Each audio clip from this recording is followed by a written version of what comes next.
Despite Link using a brand new item roster in every single Zelda game, some tools are featured in almost every title in the franchise. Items like the bow, hookshot, bombs, or lantern are some of the biggest examples. While these items are usually the same in each game, some variations stick out more than the others. In this video, I chose 12 of the most iconic items in The Legend of Zelda and picked their best versions throughout the series. To decide which items are the most iconic, I went through every game's item roster and found the items that appeared the most. Every item on this list has at least 3 variants throughout the franchise, with some having well over 10, depending on the item. All of my picks were made using my own personal opinion and experience with each item, though I did factor in the design, uses, and enjoyability of each. I also made sure not to choose the same game twice, to make the video a bit more interesting and less repetitive. Don't forget to subscribe to the channel for more Zelda content just like this, and with all that out of the way, let's cover the best version of iconic Zelda items.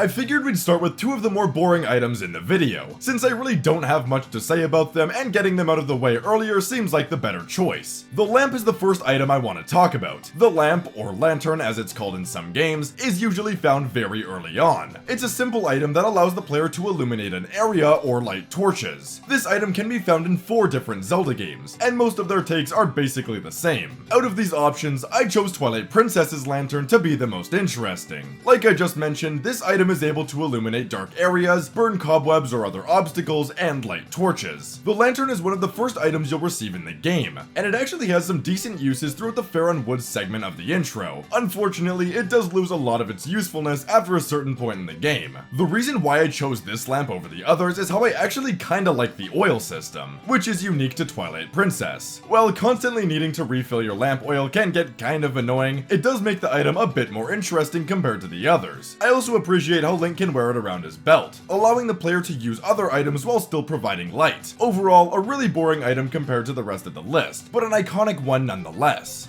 The final boring item I want to cover before getting into the more interesting ones is the bug net. Realistically, I think Skyward Sword easily has the best take on the net, but I chose that game for another item, so I instead picked the net's first appearance in A Link to the Past. The bug catching net is obtained by speaking to a sick child, who lends Link his net until he gets better. Usually the bug net is just bought from a store, but A Link to the Past spices things up a bit with a cute story. The bug catching net is able to, well, catch bugs, along with other creatures like bees or even fairies, which, trust me, in a game like A Link to the Past is very helpful. Catching critters is basically the only use for this item, though for some reason it can actually deflect Aghanim's magic, which makes no sense at all but is still a cool detail. Like the lamp, the bug catching net is an iconic but very boring item. But don't go anywhere yet, cause it's time to talk about arguably the most iconic Zelda item ever, the good old bow and arrow. This classic item can be found in a whopping 18 Zelda games, meaning my choice here could be pretty tough. Thankfully, one game came around and redesigned the bow to make it better than every version thus far, that game being Breath of the Wild. I think the Wild games have the best bows by a pretty sizable margin, though for this video, I've decided to pick Tears of the Kingdom for the best bow and arrow. Technically, there are a ton of different bows this game has to offer. While I honestly think any bow from this game is better than the ones in the older titles, I decided on the Savage Lionel bow as the best of them all. First of all, this bow is stupidly powerful, typically shooting 3 arrows at a time, and 5 when the bow has a multiplier. This makes defeating bosses or tougher enemies a breeze, since you can easily mow them down using bullet time. Speaking of, bullet time is the primary reason why I like the Wild game bows so much. It works so well with the open world, and makes combat much more interesting. The reason why I ended up picking the Savage Lionel bow from Tears of the Kingdom over Breath of the Wild is the addition of Fuse. Fuse allows for even more customization with your ranged combat. I think Tears of the Kingdom features the most useful version of the bow and arrow we've ever seen, and I hope Nintendo keeps the bows the exact same for the future of the series.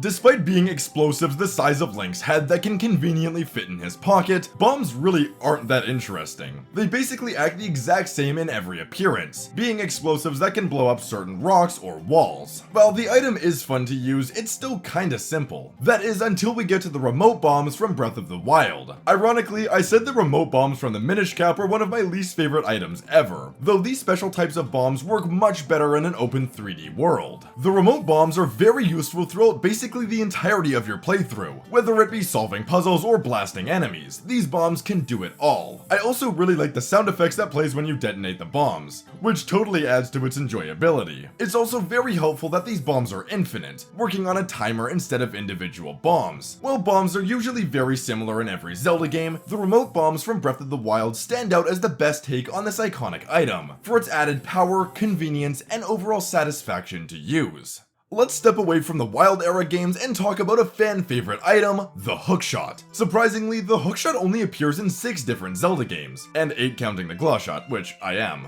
Though every time this item is featured in Link's roster, it's a contender for the most enjoyable tool of them all. I don't think there is a single bad Hookshot variant in the entire series, which makes picking the best of them all really challenging. Thankfully, Skyward Sword's double claw shots are debatably my favorite Zelda item of all time. Skyward Sword is usually hated by many for having awkward motion controls, though I think the motion controls are actually what makes this item so enjoyable to use. Zipping around from wall to wall feels extremely smooth and is overall a really fun time. I also quite like the design of these claw shots, featuring a vibrant gold and white colorway. My only issue with this version of the claw shots is how the uses are slightly limited compared to the previous games, though that's not too big of an issue since the minimal uses are still really great. I don't really have anything else to say about the Hookshot, just a very beloved Zelda item and one that deserves every bit of praise.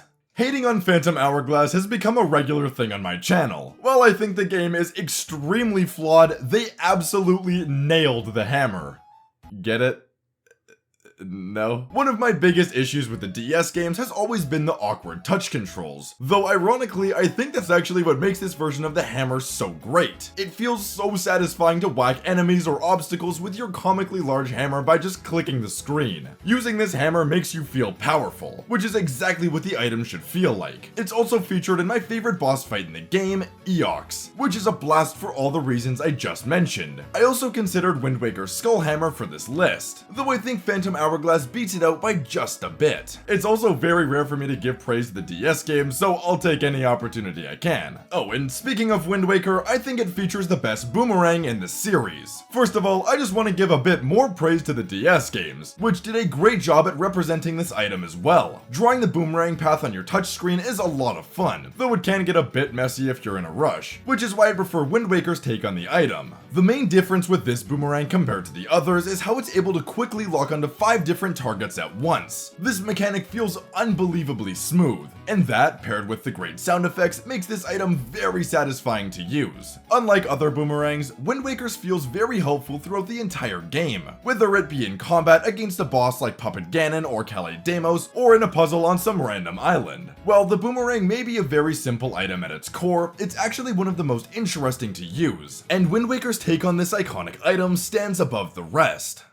Okay, I'm gonna cheat a bit here. I know I said I only wanted to pick each game once for this video, but I just can't help myself. A Link Between Worlds features by far the best version of both the fire and ice rods in the entire series. Instead of just shooting out a boring colored projectile that may or may not freeze or burn an enemy, these rods unleash a huge elemental attack, which can either burn ice, light up torches, freeze lava, and even enemies, and just do a shit ton of damage overall. A Link Between Worlds features a unique item upgrade system by using the Mai. If the player chooses, they can upgrade Link's rods to become even more powerful. And speaking of powerful, that's exactly what these items are. The upgraded rods can make beating the game's toughest enemies an absolute breeze. Not only are these items kinda overpowered, but they're also very fun to use in their respective dungeons, Turtle Rock in particular being a highlight, where you'll need to use the ice rod to freeze both the lava, to create a platform, or the teeter-totter like obstacles. Easily 2 of my favorite items in the entire series, and easily the best take on the elemental rods.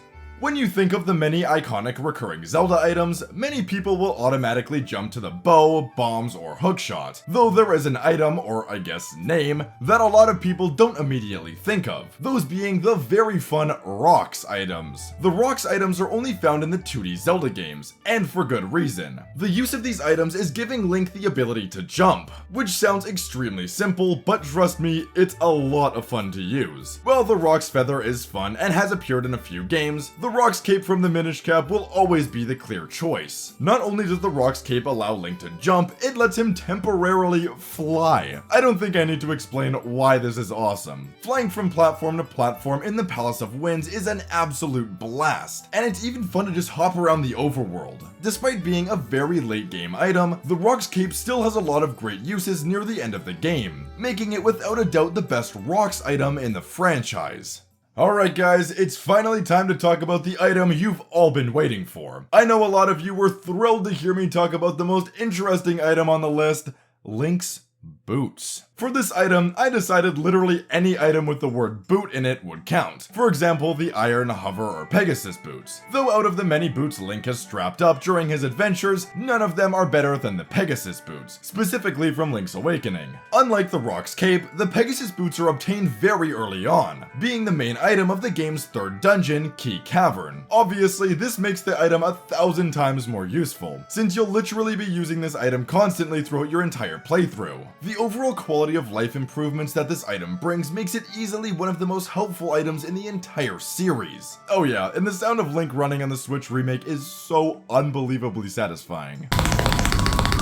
Love it. The final item I want to talk about in this video is the shield. Just like the previously mentioned boots, I decided to choose from literally any shield in the entire series. You'd think that would make my selection pretty difficult, but I was able to narrow it down pretty quickly. Ultimately, I decided the mirror shield from Majora's Mask was my all-time favorite. The first thing that stands out with this shield is the really creepy design. I have absolutely no clue why Nintendo landed on this really eerie screaming face design, but I honestly love it. It's obviously very fitting to Majora's Mask, which is something I can always appreciate. This item shines, no pun intended, in the Ikana part of the game, being the main-ish dungeon item for both the ancient castle of Ikana and Stone Tower Temple, which are two of my favorite dungeons slash mini dungeons in the entire series. I've always been a huge fan of light puzzles in Zelda, which greatly plays into my love for the mirror shield. While Ocarina of Time has a solid take on this item, Majora's Mask's version of the mirror shield will always be my personal favorite.